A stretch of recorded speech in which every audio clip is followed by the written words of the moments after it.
question about the bracket slot and why it's open.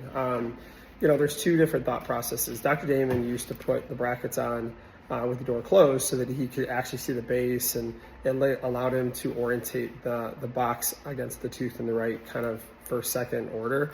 The problem is that Dr. Damon never used a measuring gauge.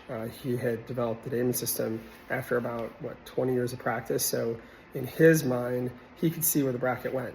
All of us, we use bracket gauges. That's how we teach it. So the bracket doors are open.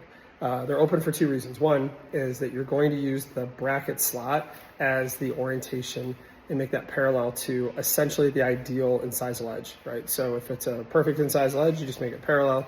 If the incisal edge is worn, then you kind of in your mind's eye have to imagine it restored, and then you put the bracket so that the slot is parallel to the edge.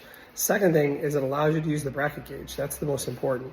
You can take the bracket gauge, put it on the edge of the tooth, and then kind of gauge vertical heights for the anterior and the upper and lower anterior brackets. So that's why it's like that. So my advice is I like them open. I'll obviously use gauges, do that. If you're using a gauge like a perio probe against the base, then it really doesn't much matter. You might like it closed. But again, that's just my preference. All right, take care. Bye.